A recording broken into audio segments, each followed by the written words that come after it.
Vamos a dar inicio. Buenas tardes a todos. Les damos la bienvenida. Vamos a dar inicio al webinar correspondiente al día de hoy de las 18 horas. El tema es ¿qué es el buen vivir? Correspondiente a la asignatura de Ciudadanía y Buen Vivir.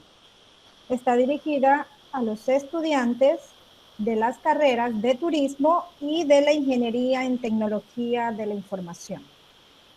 Bien, nuestra docente es la máster Jacqueline Chacón. Ella es doctora en Psicología Educativa, doctora en Gerencia Educativa, diplomado en Seguridad Ciudadana, magíster en Docencia Universitaria e Investigación Educativa, magíster en Administración de Negocios, magíster en Estudios Avanzados de Terrorismo, PhD en Educación, cursando. Se ha desempeñado como docente en la Universidad de las Fuerzas Armadas ESPE, Universidad San Francisco de Quito, Universidad Técnica de Ambato, Universidad Central del Ecuador y Universidad Politécnica Salesiana. Además, actualmente es asesora de la Policía Nacional del Ecuador. Le damos la más cordial bienvenida a la máster Chacón. Recuerden, por favor, señores estudiantes, mantener sus micrófonos en silencio hasta el final, en donde podrán hacer sus preguntas levantando la mano, ¿no? A través de la plataforma. Sí, muchísimas gracias. Damos inicio, máster. Gracias, estimados alumnos. Buenas tardes. Muy amables. Yo ahora este rato vamos a compartir la presentación y podemos conversar. Me sale que ya se está publicando. ¿Es así? Sí, maestra. Ya se ve, ya podemos ver. Ya se ve el... Bien. Sí. ¿Qué es el buen vivir? Voy a tratar de ser muy clara respecto a un tema que ustedes lo están viendo, analizando en la asignatura Ciudadanía. Vamos a tener un pequeño sumario que vamos a hablar de las generalidades en el Ecuador y las conclusiones. Generalidades. ¿Cuáles son los antecedentes del buen vivir? Yo quiero que por favor usted se ubique. En la década de los 80, en Latinoamérica, estamos saliendo de gobiernos básicamente de tipo militar, de dictaduras. Eso da una conformación política a Latinoamérica muy diferente, porque se está haciendo una transición. Los gobiernos militares, en su acepción más general, materializados en dictaduras, pusieron en vigencia lo que se conoce como la Ley de Seguridad Nacional. La Ley de Seguridad Nacional obviamente tenía un enfoque dirigido a garantizar la soberanía. Soberanía entendida como la protección del territorio. Este concepto es muy importante porque bajo la visión militar, las posibles discrepancias que existen son orientadas hacia un enemigo. Pongámonos en el ejemplo que el Perú nos invadiera. Tenemos que defender la territorialidad. Es el principio de soberanía. Pero ese principio se trasladó a una serie de actividades en la sociedad. Entonces, internamente en las sociedades, al presunto infractor, sea una persona política de tendencia diferente, sea un ambientalista, se le trataba como un enemigo, bajo esta visión. El otro hecho muy importante que existe es la caída del muro de Berlín en 1981, por lo cual la Unión Soviética, a continuación, se separa. Es el inicio de todo un nuevo cambio a nivel mundial. Y un cambio que apuntaba, por un lado, a las estructuras socialistas y, por otro lado, a las estructuras capitalistas. Llegamos a 1990, a la década del 90. En la década del 90, una vez que los gobiernos militares han sido reemplazados por gobiernos democráticos, la Unión Soviética ha desaparecido. Este mundo que era bipolar en la Guerra Fría adquiere una nueva visión y es en el punto en el cual históricamente surge la globalización. La globalización como la superación de las fronteras. Entonces tenemos un entorno social mundial muy diferente al de finales de la guerra mundial, de la Segunda Guerra Mundial. En este punto, 1990, surgen dos polos de pensamiento muy claros. El uno liderado por Washington, por los Estados Unidos, que promulga su famoso Consenso de Washington. Estamos en 1990, que básicamente se traduce en un respaldo a políticas neoliberales. Políticas neoliberales que centran en torno a la privatización, a la inversión extranjera, a ajustar los impuestos y a una serie de medidas de corte capitalista. Es importante que esto lo tengan en mente porque es uno de los dos puntos referenciales para lo que incluso ocurre ahora, no en el Ecuador, en el mundo.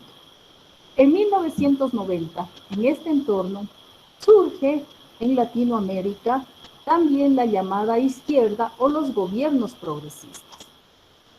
Los gobiernos progresistas surgen bajo el liderazgo de Ignacio Lula da Silva, que da creación al Foro de Sao Paulo, que es la nueva izquierda, que en su acepción más general propone que lo importante es organizarse de tal manera que puedan formar partidos políticos y a través del voto y la elección popular poder gobernar en el pueblo. Entonces se da un cambio de visión. Estamos fines del 90 y dos grandes puntos: neoliberalismo versus izquierda, que más adelante sería conocida como progresismo. En el 2004, la UNESCO habla por primera vez de lo que se llama el buen vivir. Esta situación política mundial empieza a sumar nuevos elementos. Como ya les dije, uno de ellos es la globalización. Otro elemento que es gravitante también es el ambientalismo, la defensa por el medio ambiente. Y también surge un proceso de revalorización de las culturas indígenas, porque recuerden que esto surge básicamente en Latinoamérica. Y esta revalorización de las culturas indígenas pone nuevos elementos conceptuales sobre lo que se debía analizar. Hablo aquí de antecedentes. Surge una dicotomía, el ser humano y la naturaleza. Bajo el enfoque neoliberal, la naturaleza es concebida como un medio que nos provee de recursos y pueden ser maximizados. ¿Para qué? Para obtener mayor ganancia. Esta visión es tan importante que incluso los seres humanos pasamos a ser considerados como recursos humanos. Recurso. Un recurso es cualquier medio que permite lograr a un fin. Versus la naturaleza. Entonces, a la naturaleza aquí se la concebía simplemente como una proveedora. ¿Proveedora de qué? De más recursos. ¿Para qué? Para generar más riqueza. En este punto histórico se confrontan también las visiones. La visión eurocentrista, como ustedes saben, América fue, entre comillas, conquistada por Europa, independientemente que sean españoles, portugueses o ingleses. Todos son europeos. Y empieza a surgir desde los tiempos de la colonia, desde los tiempos de la conquista, después de la independencia, este privilegiar que lo europeo, y cuando hablo de lo europeo, incluso hablo de los aspectos físicos, como que las personas que son blancas, de piel clara, de ojos claros, de cabello claro, como que tienen un estatus superior. ¿Superior a quién? Superior a los indígenas, que es una visión también indigenista. Obviamente nosotros racialmente somos totalmente diferentes a los europeos. No tenemos la piel clara, no tenemos los ojos claros, ni tenemos el cabello. Surge así un concepto de civilización, en el cual todo lo que se asemeje más a lo europeo, le damos una valoración mayor.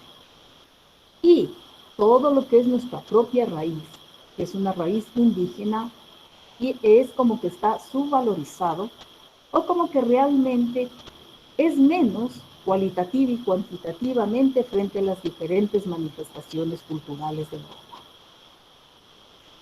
Esta situación, piensen, estamos en el año 2000, piensen en el año 2000, confronta, y repito, continúa confrontando hasta el día de hoy, tanto es así que estamos a puertas de una elección, y se habla mucho del neoliberalismo y se habla mucho de la Pachamama y de todo lo que es nuestras raíces.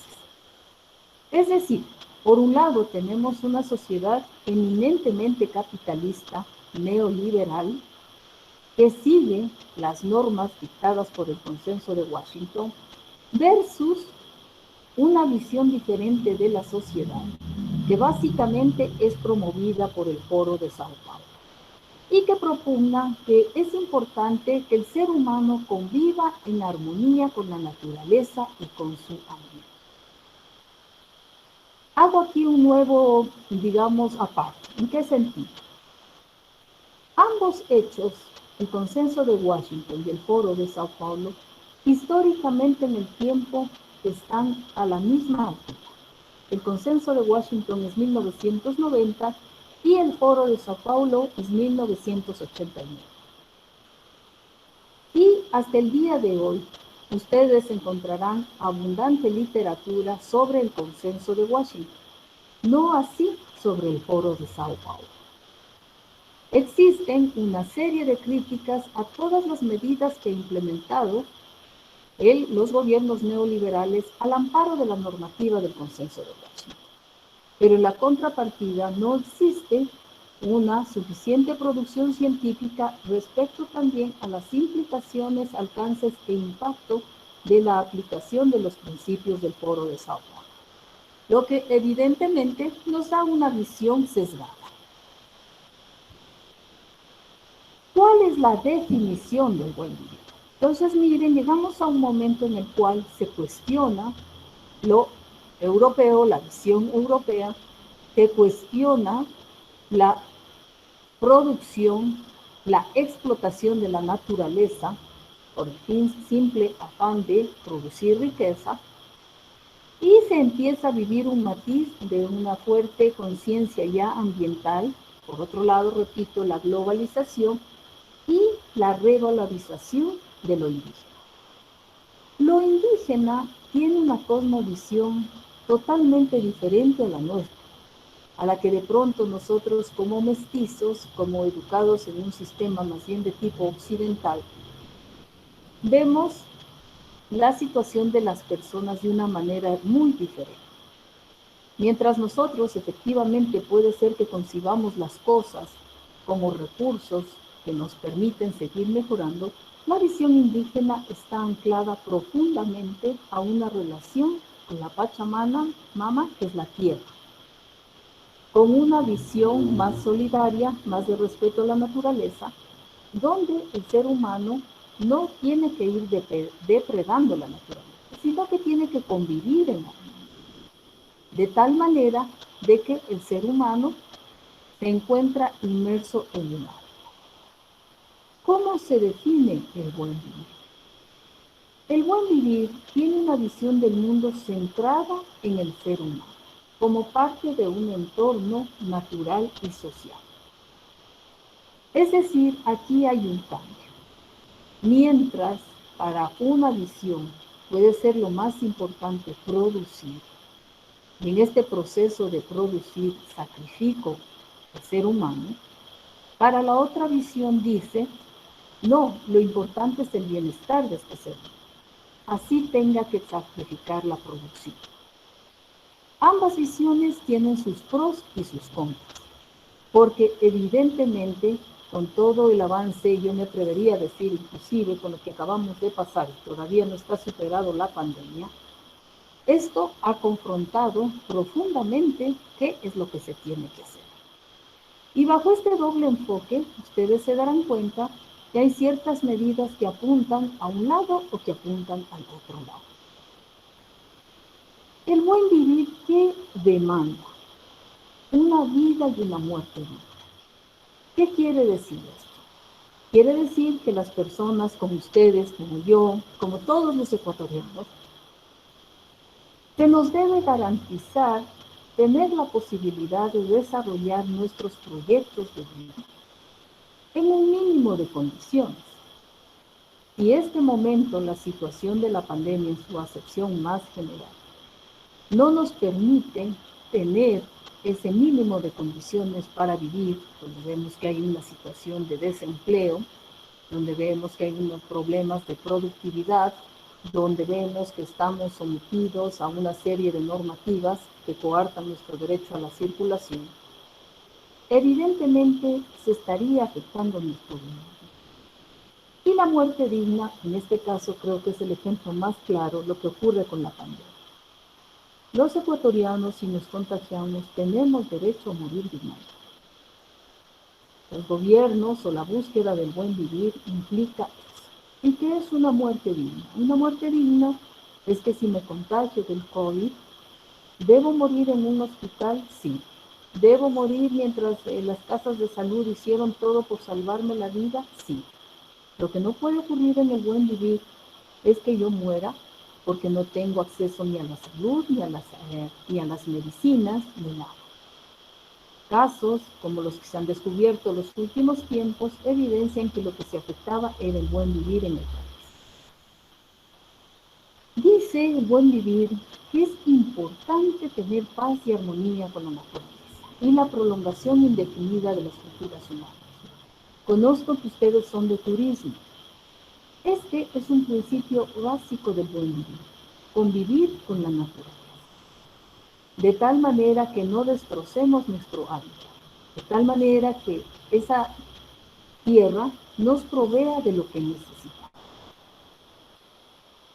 También es una definición que involucra tener tiempo libre para la contemplación y la emancipación. ¿Qué quiere decir esto?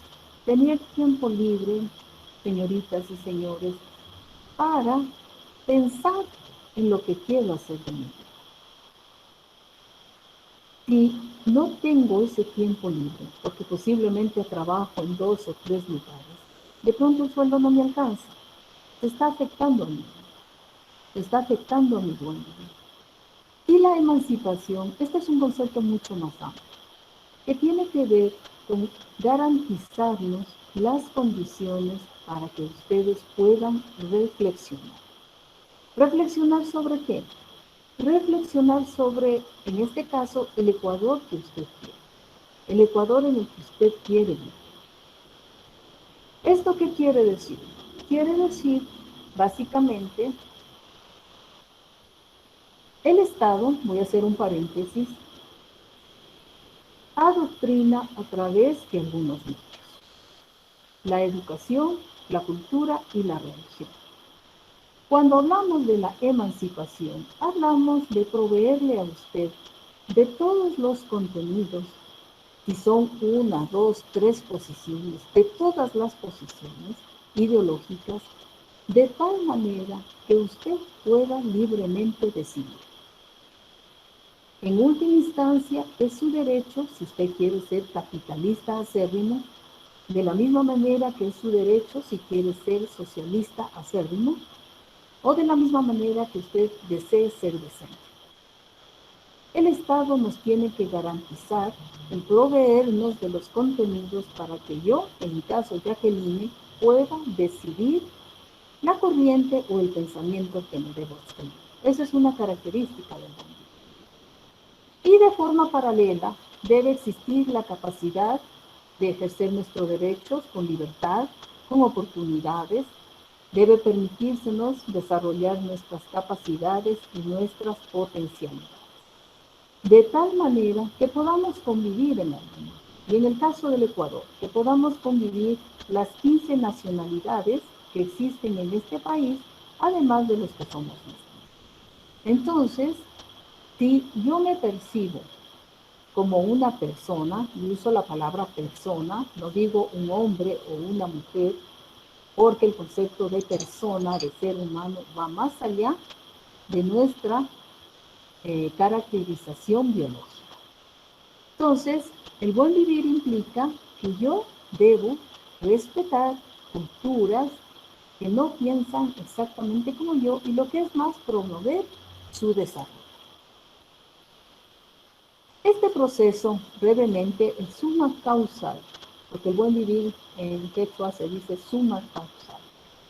Es un concepto construido históricamente, no surgió de la noche a la mañana.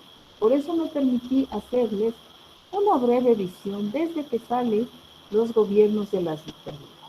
En el Ecuador en el 79 tuvimos el primer gobierno democrático, después de muchos años, pero este fue el símil en Latinoamérica. En muchos países de la región pasaba eso. Entonces, los indígenas histórica y tradicionalmente en Latinoamérica han sido oprimidos.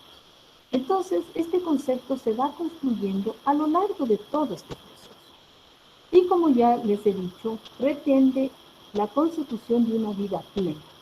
Es decir, que usted y yo tengamos las oportunidades de desarrollar nuestro proyecto de vida.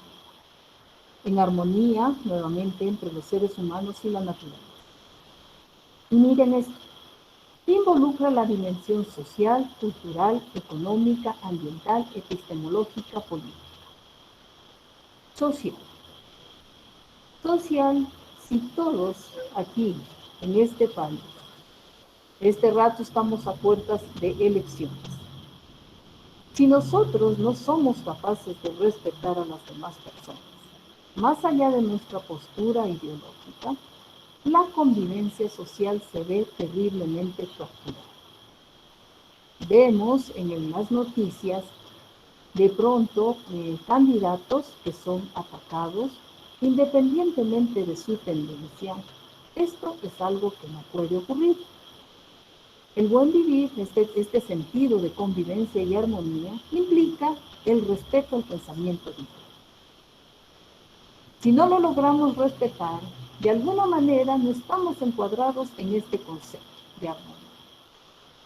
Cultura. La cultura es la posibilidad que tenemos los seres humanos de trascender a través de manifestaciones de diferente naturaleza. Es el bagaje de valores que tenemos, sea por tradición, sea porque nos transmitieron de boca en boca, de diferentes maneras, ritos, costumbres. Eso nos permite tener un buen vivir. Y soy muy enfática en esta palabra, un buen vivir.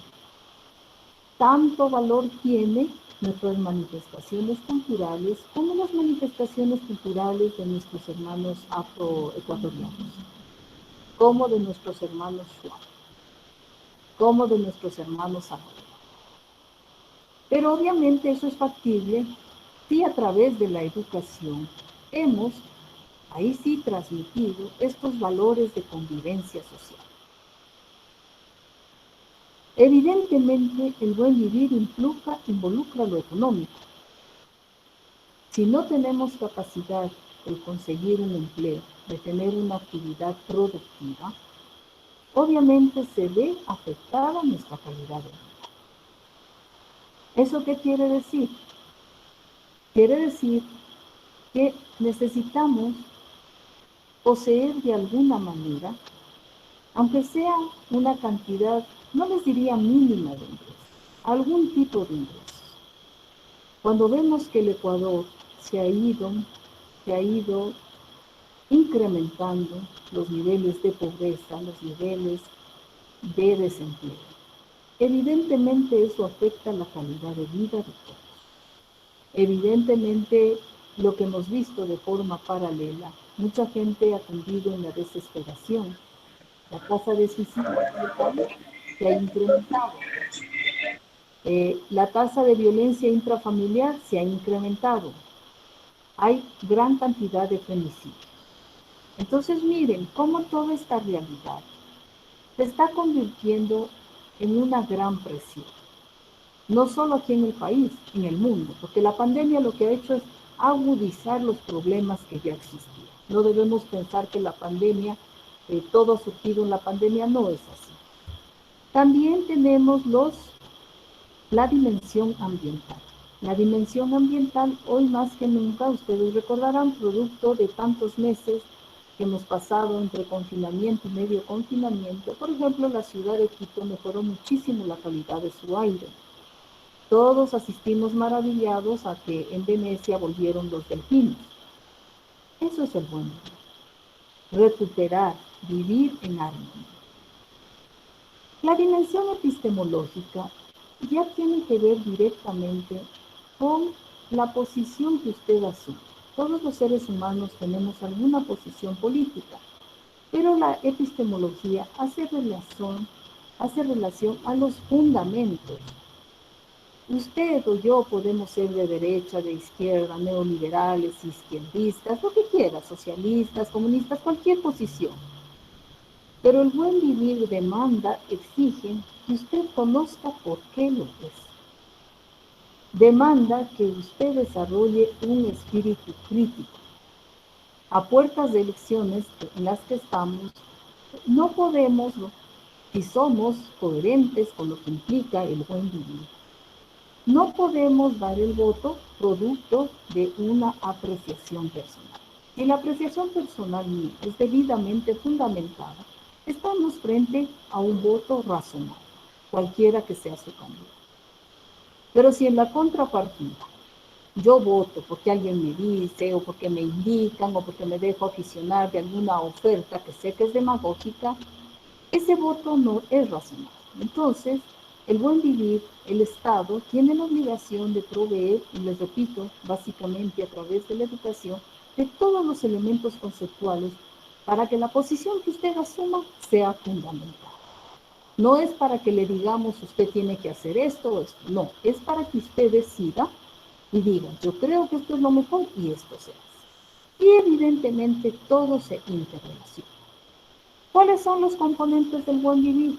Armonía con la naturaleza, incluyendo con los componentes abióticos. ¿Los componentes abióticos qué es? Son los elementos físicos y químicos que están en el ambiente. ¿De qué manera se relaciona? Básicamente, porque me he valido de la situación electoral que estamos viviendo, básicamente con la minería. La minería es un componente abiótico. Entonces, nuestra relación con la naturaleza puede verse afectada por esta relación con la minería, por supuesto. Por supuesto. El problema de Buenos Aires, que se resolvió hace un par de meses, por la minería, ¿cuáles eran las implicaciones? Buenos Aires se había tuburizado en algunas partes, había una serie de incivilidades, alguna serie de delitos, producto de que no hay esa armonía y obviamente se tuburiza todo, la minería ilegal, todo lo que ha ocurrido y se destroza la naturaleza. Eso es un atentado contra el buen vivir. Luego habla de una reivindicación de los principios y de los valores de los pueblos marginados y subordinados. En la Constitución hay elementos que tienen que ver con esto, con lo que se llama la discriminación positiva. El Estado debe garantizar la satisfacción de las necesidades y uno de los elementos más importantes del buen vivir, la democracia, la capacidad de poder decidir. En el Ecuador, básicamente el buen vivir, la Constitución del Ecuador data del 2008, después de una asamblea constituyente, cuando estuvo en el gobierno Rafael Correa, y es la época en que teníamos en Latinoamérica a Ignacio Lula da Silva, a Néstor Kirchner, a Hugo Chávez, a Evo Morales, también tenemos a Bachelet. Es una visión compartida y surge también en ese contexto la UNASUR. Entonces, la Constitución del Ecuador es muy clara en relación al buen vivir. ¿Y de qué habla? Uno de los deberes primordiales del Estado es planificar el desarrollo nacional, erradicar la pobreza, promover el desarrollo sustentable y la redistribución equitativa de los recursos y la riqueza para acceder al buen vivir. Entonces, miren, habla de que el Estado debe crear unas condiciones en las cuales todos podamos desarrollar nuestro proyecto de vida. Y la Constitución nuestra también señala los derechos del buen vivir. Básicamente es acceder a agua y alimentación, a un ambiente sano, a comunicación e información. Este punto es muy importante, muy importante, junto a cultura y ciencia y educación. ¿Por qué razón? Más allá de nuestras posiciones personales, el buen vivir habla de que es importante importante generar el conocimiento de todas las visiones de pensamiento. Todas las visiones de pensamiento. Eso es un rasgo del buen vivir. Cuando un gobernante de turno cercena la libertad de expresión o determina que en el sistema educativo en sus diferentes niveles solo se tiene que dar una visión unilateral del Estado, está afectando el derecho al buen vivir. Y obviamente lo mismo pasa con las noticias. Ustedes hacen un ejercicio sobre las noticias, podrán ver que hay diferentes medios. Unos, digamos, se adscriben a una corriente de pensamiento y otros se adscriben a otra corriente de pensamiento. ¿Qué les diría yo? Ambos mienten, porque mientras mantengan su visión unilateral, no están contribuyendo a la formación de pensamiento crítico, que es una de las características del buen vivir. También tenemos que se consagra el hábitat, la vivienda, la salud, el trabajo y la seguridad social. Esto es una forma de graficar lo que ya acabamos de hablar, los elementos del buen vivir. Y la Constitución habla de algo más, del régimen del buen vivir, es decir, cómo lograr que todo el Estado trabaje para el ser humano, siendo él el centro de todas las actuaciones del Estado. Y tiene dos grandes capítulos, el de inclusión y equidad. Inclusión, incluir, lograr que gente que no estaba antes o que no podía acceder a ciertas cosas, ahora lo haga. Y equidad, igualdad. Y otro que es biodiversidad y recursos naturales. Esto materializa la visión del buen vivir. Una armonía, inclusión y equidad se relaciona con las personas y biodiversidad y recursos naturales con el agua. Surgen temas tan importantes, nuevos, de todo lo que hemos hablado, que yo diría que merecen un especial ataque. Gestión del riesgo. Cuando tenemos que en las poblaciones, en las ciudades del país, alrededor del centro empiezan a surgir barrios de miseria más allá de los límites, ustedes ven que cuando ocurre una catástrofe o un deslave en el Pichincha, los barrios más afectados son las personas que estaban en esa sección de riesgo. Entonces, obviamente son los más vulnerables. Y el buen vivir debería, en primer lugar, no debería permitirles construir ahí, pero debería el Estado generar la posibilidad de que estén y puedan tener una casa en otro medio. La población y movilidad humana es algo que hemos visto a propósito de los grandes flujos que tenemos de venezolanos. Evidentemente Venezuela, quienes han emigrado de Venezuela, yo diría, me atrevería a decir que ha habido un fracaso de toda la propuesta del buen vivir en Venezuela. 5 millones de venezolanos que han dejado Venezuela nos habla de un fracaso del sistema. Y también la seguridad humana.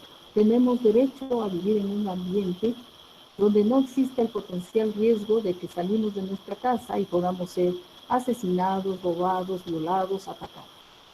Y también el transporte. Uno de los problemas más serios que existe en el Ecuador también es la gran cantidad de accidentes de tránsito.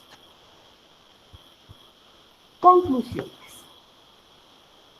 Las conclusiones yo les diría que se reduce a 4. El buen vivir es una visión, no es un concepto tangible, no es algo que usted puede tocar. El buen vivir se está caracterizado por este sentido del ser humano de pertenecer a un hábitat. Y cuando usted tiene un sentido de pertenencia con ese hábitat, usted lo protege. Ejemplos muchos, abundan. Ejemplos desde botar en las playas los desechos implica que no vivimos en armonía con la naturaleza. Ejemplos ahora que estamos en pandemia, no respetar las restricciones sanitarias, implica que usted no está viviendo en paz y armonía, ahí sí sería con las otras personas. El buen vivir es el resultado de una construcción histórica, no de una persona, de dos personas, no, es el resultado de un pensamiento de muchas líneas y que se desarrolló en un momento específico. Y afecta, obviamente, a lo que ya les expliqué, lo social, lo cultural, lo económico, lo ambiental, lo epistemológico y político. Y es un proceso que se encuentra en construcción. Haciendo una analogía, yo les podría decir, actualmente, 30 años después, el mundo está en un momento totalmente diferente. Así como en el 90 el mundo salió de dictaduras, se desplomó el socialismo, surgió la globalización, surgió la lucha por el ambientalismo, surgió una revalorización, el indigenismo también. Posiblemente en este momento, no lo veremos este rato, pero tal vez estarán sentando las bases para una nueva concepción de sociedad, la sociedad post-pandemia.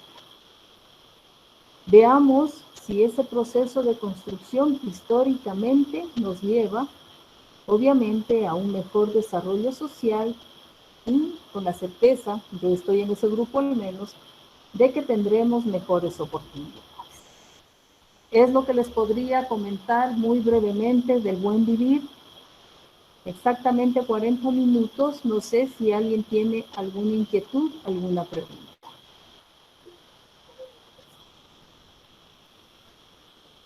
Muchas gracias, Máster. Edison, me parece que alzó la mano. Por favor. Sí, buenas noches. Sí, ¿Sí me escucha? Sí, Edison, yo lo escucho. Con lo que usted ha dicho, me queda claro ciertas cosas que uno pensaba que hace unos años atrás, en el anterior gobierno, se hablaba mucho del buen vivir. Uh-huh. Y era que había políticas que se estaban diseñando para que las personas tengan derecho a salud, a educación, a convivir en un entorno ambientalmente amigable con Así es, todos. así es. Entonces, pero habían personas que también decían que como, bueno, siempre ha habido oposición de los gobiernos y otros decían que el gobierno trataba de distraer a la gente con el tema del buen vivir, que a lo mejor no se estaba dando de la manera que es el buen vivir. ¿Ya? Pero yo en lo personal sí he palpado que sí se ayudaron mucho en esas políticas a ciertas personas, porque de una otra manera estaban viviendo de una manera un poco más digna, tenían trabajo, educación, aspiraban a una salud en igualdad de derechos a una clínica privada, un hospital público. Un ejemplo, digamos, donde yo vivo, hicieron un hospital muy bonito, o sea, no le piden nada a una clínica privada y a la gente le ayudó mucho en eso porque tiene una mejor atención en salud y acceso a las medicinas también. Oh, claro. Obviamente, Edison, siguiendo tu lógica, hay todo un proceso de construir para garantizar que los ecuatorianos podamos acceder de mejor manera a los diferentes derechos. Yo lo que podría comentar en relación a lo que tú nos dices es lo que acabé de decir. Todo modelo tiene sus ventajas y sus desventajas. Este rato, por ejemplo, los tremendos casos de corrupción que se han destapado, no vamos a polemizar. Evidentemente, si eso se prueba, nos afectó el buen vivir de todos los ecuatorianos. Si, por ejemplo, lo del terremoto en Manabí, 5 años después no está construido nada. Evidentemente, no haberlo hecho afectó la calidad del buen vivir de esa provincia. Entonces, yo creo que hay que tener un poco de cuidado con los ejemplos muy específicos, porque lo importante es tener los criterios para que ustedes analicen. Y si lo van a reflexionar, que es lo correcto, es importante contrastar los momentos históricos y hasta dónde se llegó. Es lo que te podría decir, Edison. ¿Puedo hablar con ustedes? De pronto también está Eduardo pidiendo la palabra, porque como no tenemos mucho tiempo, Eduardo. Sí, Maggie. Y dígame, Eduardo. ¿A Eduardo Javier o a quién, Magíster? Perdone. Eduardo Javier tiene alzada la mano y David Antonio. A ver, como me pregunta a mí, Magíster, primeramente le quiero agradecer una clara exposición suya de lo que nos acaba de dar, entendiendo lo que es el buen vivir. Pero mi consulta es, justamente se avecina en febrero las próximas elecciones, e independientemente de quién vaya al gobierno, ¿cuál sería la sugerencia y qué es lo que nosotros deberíamos apoyar para que se gestione en el próximo gobierno esta acción del buen vivir?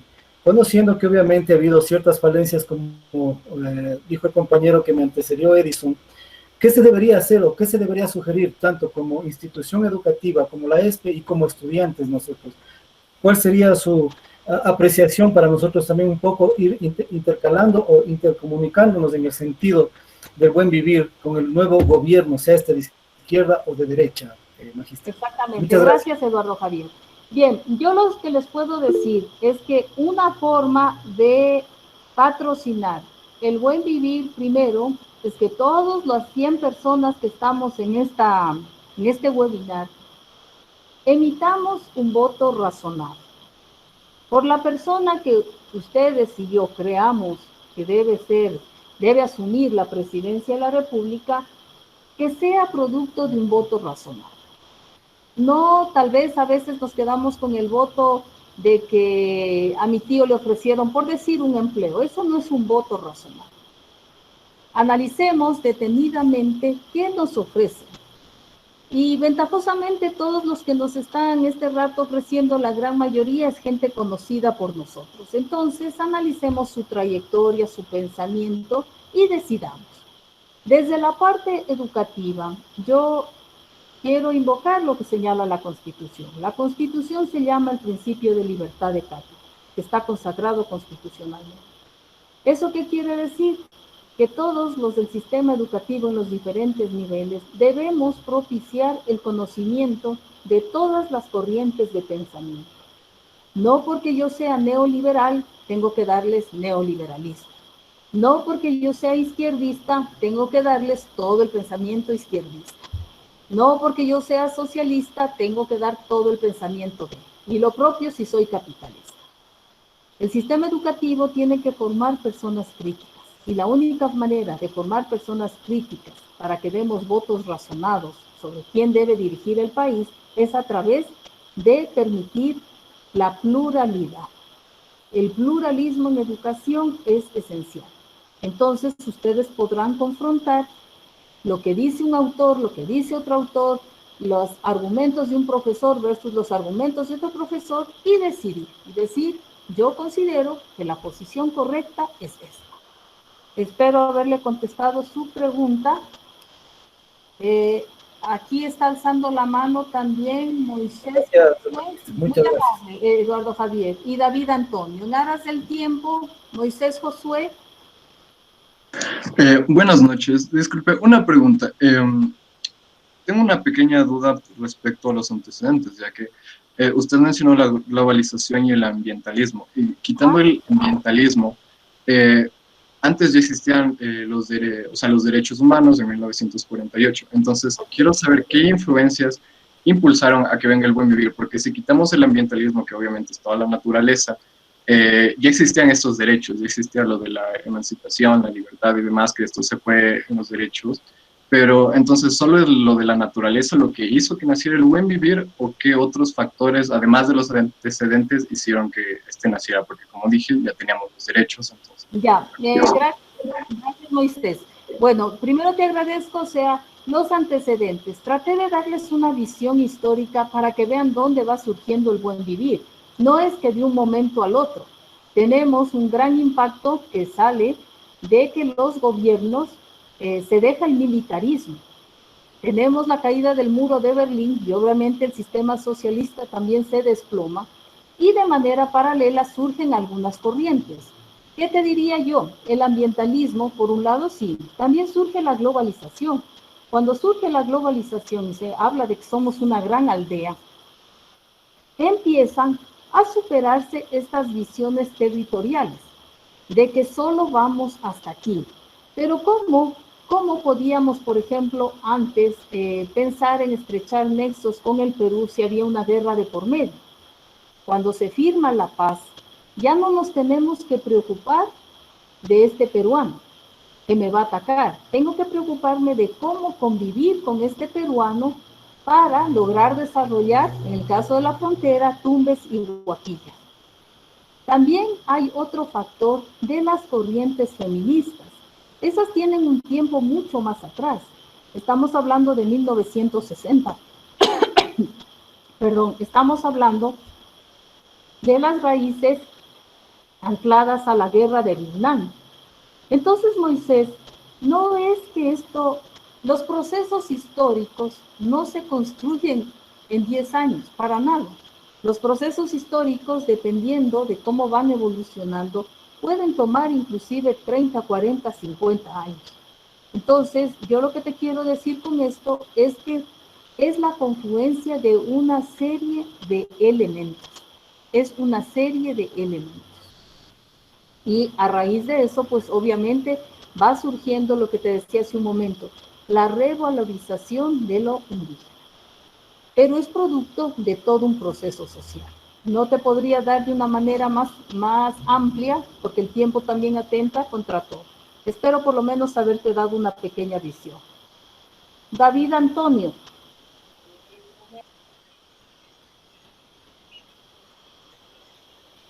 David Antonio.